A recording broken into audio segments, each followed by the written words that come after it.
Backstory. Is it useless?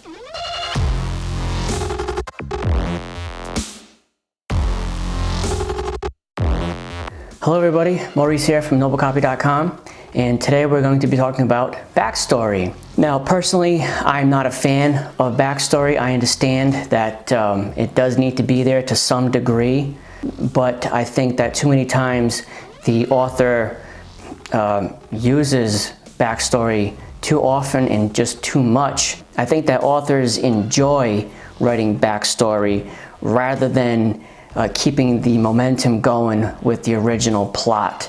What I mean is that it doesn't have any specific meaning to it.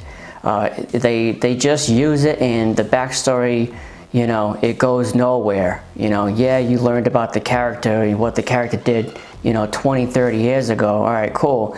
But I mean, does it mean anything? I mean, why did you just take me out of the present plot, out of the present time, to learn about something the guy did 30 years ago? I mean, it has to be relevant. It has to make sense. It needs to be relevant very soon once you come back to the present moment. Not, you know, 200 pages down the road, 300 pages down the road in the novel, you know, you're going to refer back to the backstory that was there, you know, on page 35.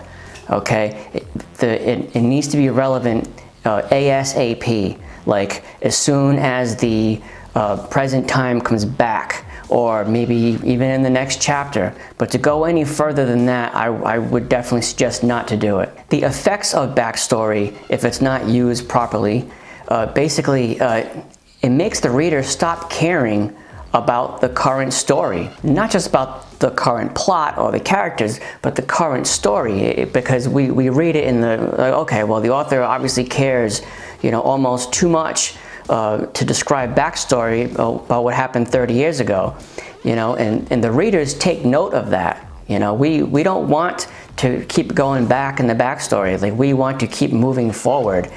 You know, and on a side note, basically, you know, when I read novels and you know, this backstory, it's like I can't ever remember, you know, having my mind blown because of some awesome backstory. It's like, oh yeah, wow, that really explains everything right there. Thank you for telling me that. I think that if you do use backstory, also, you should never do it in the very first chapter. Not ever. Don't ever use backstory in the first chapter. So how much is too much backstory? Well, I think that actual chapters of backstory is just tired writing. Unless it is like literary fiction or some type of special, you know, speculative fiction where the plot, you know, interweaves with the past and the future, that's different.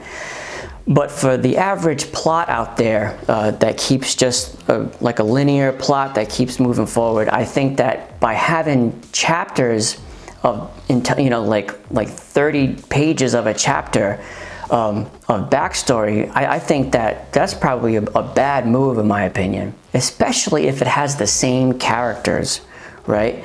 If you're going to do backstory, then try to have it be about different characters, because I mean, we couldn't learn about those new characters unless it is in the backstory. That's different.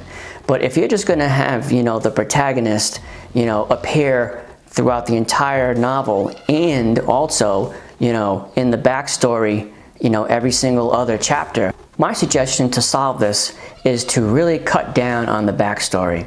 Now, what I mean by that is try to just have one small paragraph of backstory per chapter, right? I mean, you know, one good paragraph, let's say 5 or 6 sentences, right? That's it. Try that out. Just try it and see how you like it, okay? You might want more, but, you know, play it by ear. You know, you might want less, okay? You might find that having less backstory will actually make you a better storyteller, because it will force you to bring out special moments that are needed in the current narrative. Also, try backstory in dialogue, right? Between, you know, 2 characters, 3 characters, whatever, you know, and don't have it be like, sentence after sentence. Just try to have it be, maybe 2 or 3 words at a time, 2 or 3 special keywords that can explain so much rather than just going on and on and on in dialogue. One method is to use media for your backstory, right? Like journals, social media, television, okay? Now, for social media and television and newspapers, there's a very limited space that you can use for backstory, right? Certain amount of characters or posts or even space in a newspaper doesn't allow you to write that much, right? Okay, so that's good actually, because it's going to force you to write the correct amount of backstory and the most relevant information within that space. Journals, on the other hand, you read novels with journals with journal entries, right? And they can go on and on. They can go on and on and on for a journal entry. The next thing you know, you read 2, 3 pages, 4 pages, and it's like, where is this going? It better be relevant, and it better be relevant fast. So for journals, I suggest, if you're going to use backstory for journals, I suggest that you do it very quickly and keep it short. Another one is prologue. A good idea is to just get it right out of the way. Have a prologue at the beginning of your novel and have it be like a page, 2 pages about the events that happened before the actual current narrative. The last one is flashbacks, right? And flashbacks are very common in storytelling. Most of the time they are used rather quickly, although sometimes I have seen them go on for pages and pages. That's not good.